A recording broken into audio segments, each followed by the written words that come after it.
goodness.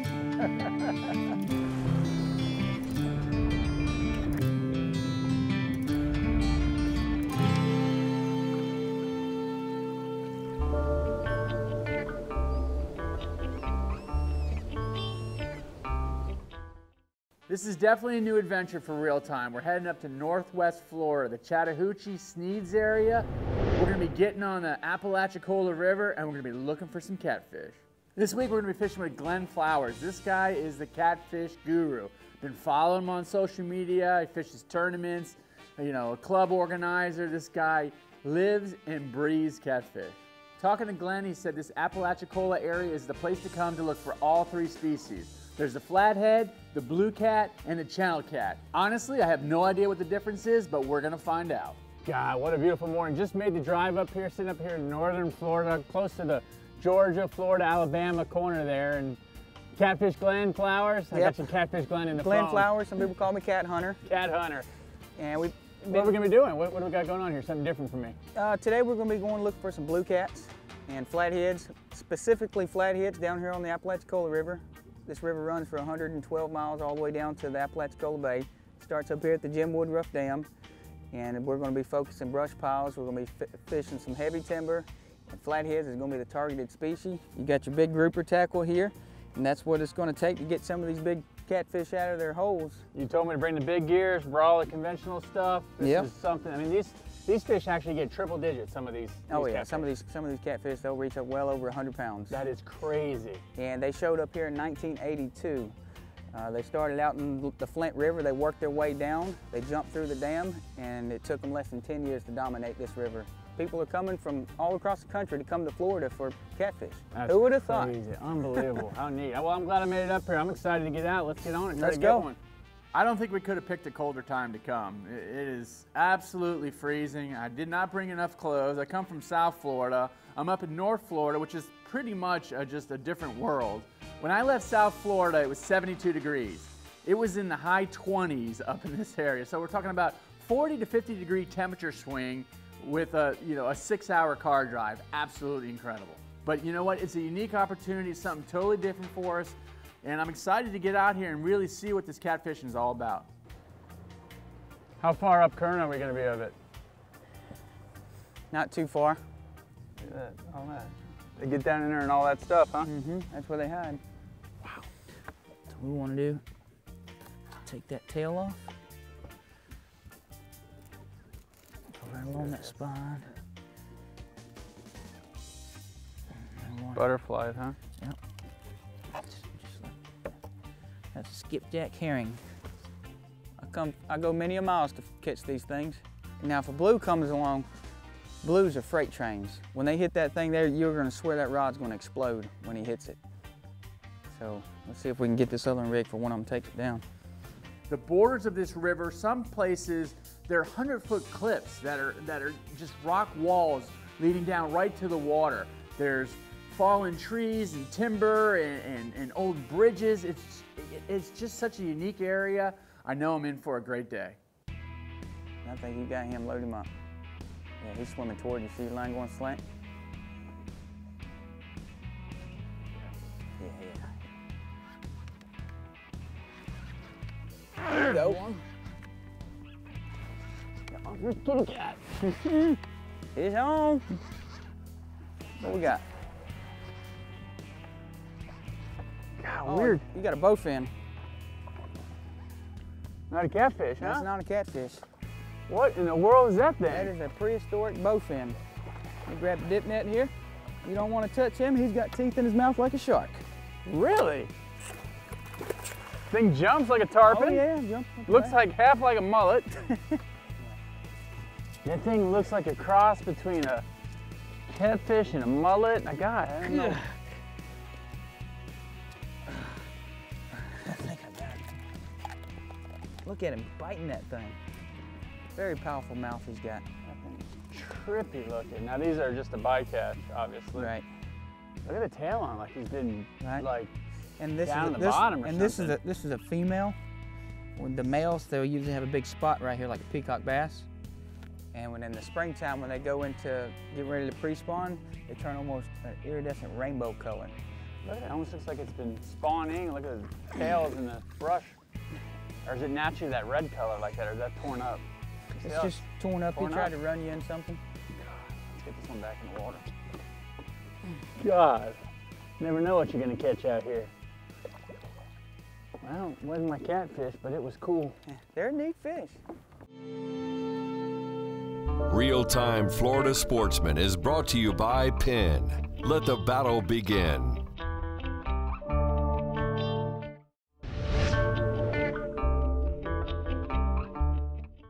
When I was talking to Glenn, asking him what tackle I needed to bring, he's like, this is almost equivalent to grouper gear. Just bring your conventionals. He said in some instances, they're using braid that's 200 pounds to pull these catfish out of this heavy structure. So we brought the Penn Fathom, some of the Torques, and we were planning on, you know, doing some battle with some big catfish. Those things look like a whitebait of some sort. Like a pilchard, or how would you just hook them across the nostrils? Either way, you can go through the bottom, through the top. That looks just like a, look at that. Looks like a Spanish sardine. Yeah. I just want to back how far? You want to try to get that one as close to that wood pile back there as you can. These catfish are structure-oriented fish. And we're gonna really be heavily reliant on that ray marine today, especially that side scan. We're gonna get a good image of what's going on the bottom. And Glenn says that these catfish, this time of the year with that colder water temperature, are just gonna lay down by that fallen brush. They're not gonna do a lot of moving, so it's important that we're gonna go from spot to spot, heavy structure. This is an old dock, old pilings that have been there forever. And he said these catfish will get down right down in there in that structure. You got to get your bait out there, just soak it for a while, which is so unique. You know, just you toss out some dead baits, stick the rods in a rod holder, kick back, grab a beverage, and just wait for the line to, you know, go tight and the rod to bend over. Got him. There you go. Let me get that rod out of your way. He's under. You good? Oh, that's a blue cat. How can you tell? Just the way he's fighting? Yeah.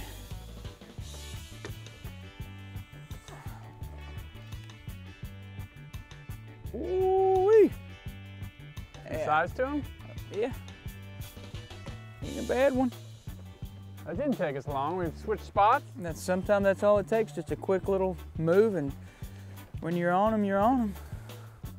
That's not a bad fish. Now, when you get one, you usually get another more, or a lot of times, yeah, when you get into the blue cats, there'll be more than one.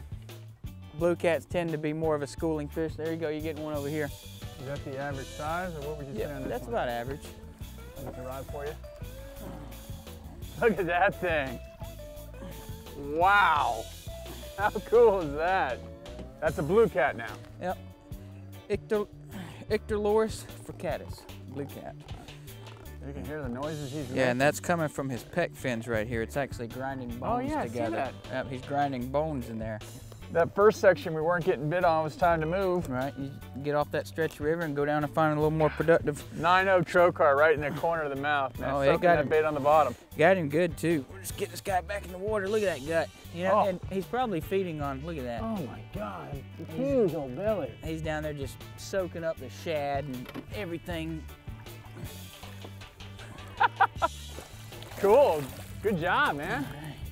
First one's down. Blue cat, check. It's crazy going down this river looking at the Ray Marine that there's these wallowed out areas, these giant holes. I mean, it'll go from 10 feet to areas of 40, 50 feet deep, and the bottom contour is incredible, and the amount of debris and structure that you can see on the bottom with the side vision from the Ray Marine is absolutely the coolest thing. So that was a blue cat. The flat cat you're saying is the hardest one to catch? Yeah, flatheads, they tend to be a little more finicky than the blue cats. Especially, there you go, fish on. Oh.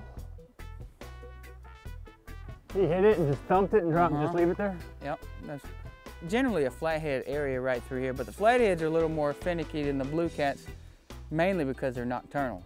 Usually you do better in the flatheads when the sun sets. Most of these tournaments that we do in the summer, they're all 23-hour tournaments. Okay. So they go through the night, they'll start at 4 o'clock and go all the way around the clock, and a lot of times we don't even put baits out until the sun goes down. But in the wintertime, these fish transition over. They're a completely different animal in the wintertime. Eat all day long? They eat all day long, and they actually get difficult to catch at nighttime. Oh, really? And they pretty much stop eating live fish, and they transition to dead fish, and mainly because of the bait die-offs. During the wintertime, you get these cold snaps, and there's a bait kill, so they just run around scavenging up all them bait fish that's sprinkling down to the bottom. I gotcha. So more of probably a water temperature thing that changes their feeding pattern. Yep.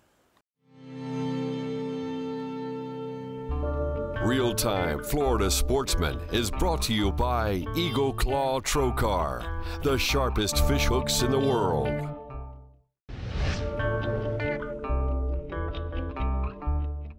As I said, the technique for catching these catfish is pretty simple. We're using heavy spider wire, conventional pens, you know, a lot of lead, 6 to 8 ounces of lead in a very short section of leader with a big trocar circle hook. You want that bait pegged right down to the bottom. Dead bait soaked on the bottom is the ticket. And, you know, you just sit there waiting for the bite. Got him, got him. Fish on. I got one. Come on with him. Don't be a bowfin. We got the bowfin king over here. What, you got a bowfin? Come on, don't tell me you ain't got another bowfin. I got another bowfin. That's impossible. Okay, I came catfishing. That's amazing. I've never seen so many bowfins. And I catch some bowfins. This thing is prehistoric looking. It looks like a giant mullet with teeth. I mean, I didn't even know these things really existed up here, but it's pretty cool to see. You know, he says this is a big one for the area. They don't always catch them, so it's not you know, your everyday common catch, and I'm excited just to pull on the line. That's what's messing. Bowfin king. Never seen so many bowfins. Glenn makes some commotion. I look over, and you know what? He's hooked up. Here he goes. Got him? Got him. What you got? You got the hot hand over there. What's it feel like? He's coming right at me. It's a Big gar. old gar. Oh my goodness. Better jump. That thing is crazy looking. Put him in the net. I'll grab it. He ain't done. Watch that weight. There, we got the weight. How cool is that thing? Now, is that an alligator gar? No, this is a long-nosed gar. And these gars, there's no regulations on the long nose, but the alligator gar is protected in the state of Florida. Technically, an alligator gar, you're not even supposed to bring him in the boat. They can't even be in your possession like a Goliath grouper. They look the same, or? No, they got a much shorter beak than the long-nosed gar. Look at this thing. How cool is this thing? God, he's got some teeth on him. Oh, yeah. That's 2 prehistoric fish we've caught today. It's crazy. What a cool place, though. You really don't know. You come out here catfishing, you don't know what you're going to get. Right, and you don't usually catch these gar. Usually they'll throw the hook before you get them in the boat. You see how he was hooked. The trocar got it done. The trocar got him. Wow. That's where he come from. How cool. We get this fish up, and I can't believe it. This is a gar, but this thing is practically 4 feet long. I used to catch these as a kid in some of the residential canals, small ones. I never knew they got this big. There we go. Oh yeah, flathead. Is it? It's the one we've been looking for. I don't know, it might be a blue. It's kind of rolling. Flatheads don't roll like that. It might be a blue. Come on, stick. Oh, there's a dick in there. It could be a channel cat. It's kind of, channel cat's like a mixed fight of a blue and a flathead together, so it's probably a channel cat. Channel cat. So that's 2 of the 3. It's 2 of the 3. That's a nice channel cat too. Real good channel cat. It's a big male. Doesn't have nearly the belly on it like that other one did. Right. What are all those spots on its belly? And this is the channel cat, one of the 3 species that we're looking for. But these things are not pretty. I can tell you, they're not targeted for their looks. God, still, I mean, God. Do they all have these bumps like this or no? No, they usually don't never have the bumps. I've never seen those bumps before. I don't know what's going on with that. But that is got a little forked whisker. That's unique. How cool is that? Ichthyornis punctatus channel cat. So that's 2 of our 3 species. That's it. All right, let's get him back in the water. Now, channel cats are native to this river. They've been here since the dawn of time. This Apalachicola River bottom contour is crazy. There's areas that go from 10 feet of water down to 40 to 50 foot holes that have just been wallowed out. And really with this Ray Marine side vision, down vision, and chirp, you can see the bottom contours. You can see every fallen tree, and you see all these fish laying on the bottom. It almost looks like a school of red snapper on a reef that's coming up off the bottom. And it's so neat to see the ones that you're catching and targeting. The bite's a little slow today, the water temperatures are a little cold, but just to get a visual picture of what's going on under the water is a sight to behold. Real-Time Florida Sportsman is brought to you by Mercury Marine. Go boldly.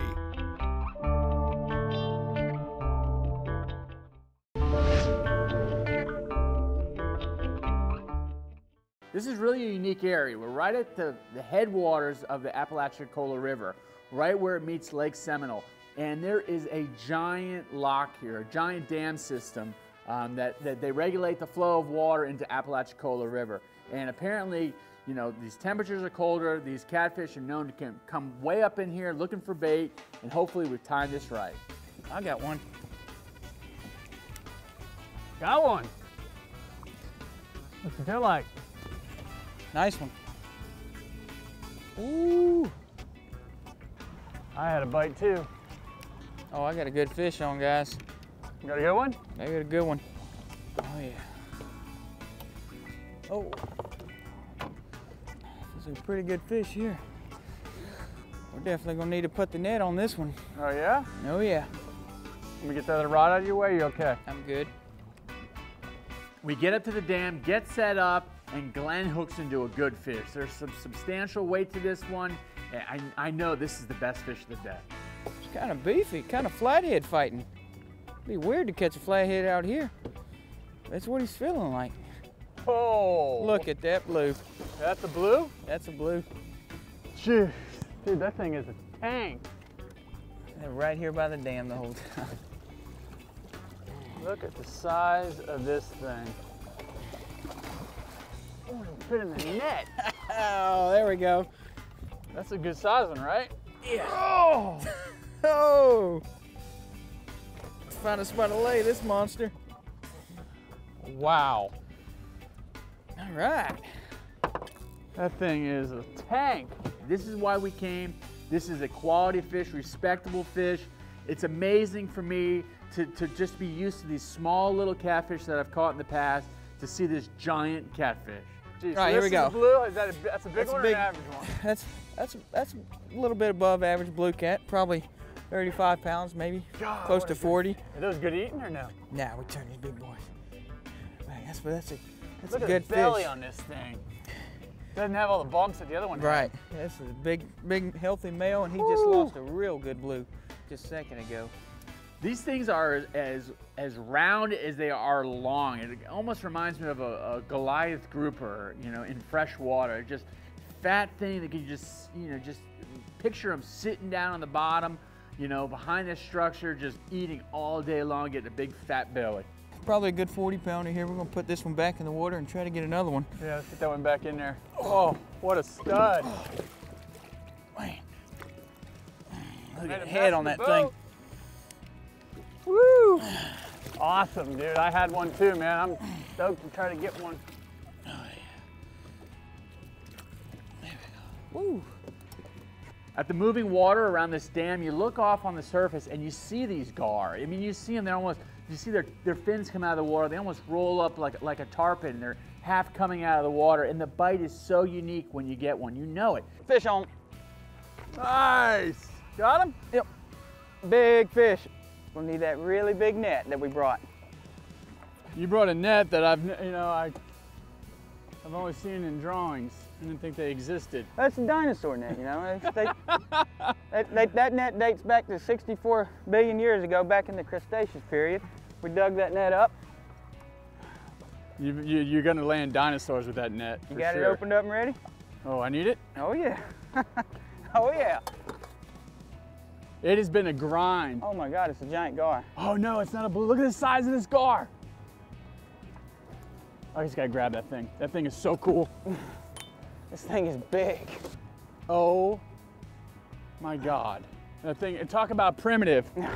Talk about dinosaur fishing. Look at this thing. He's barely hooked. Nice. He must have grabbed a hold of Grab it. him right behind the head and hold him tight. Oh, there you there go. it went. That thing was 4 feet long. That's a big one. How cool is that? Unfortunately, these flatheads are just eluding us, but talking to Glenn, he said, it's primarily a summertime fishery where they'll start in the afternoon, they fish all night long, and apparently nighttime is the right time. And looking at Glenn's post and at his pictures, I mean, there are some big fish in this river. We came up here to Northwest Florida. Unfortunately, I did not get the flathead, but I tell you what, it gives me a reason to come back to this area, come in the summertime and prime time, get back out here with Glenn, and look for that triple-digit prize flathead catfish. No. I'm pissed off. Oh, he smells good. Oh, it smells bad enough to gag a maggot. Flatheads, blue cats, channel cats, cats. God, what a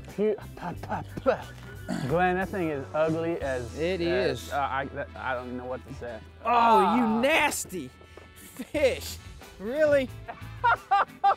You nasty. Oh, it stinks. What the...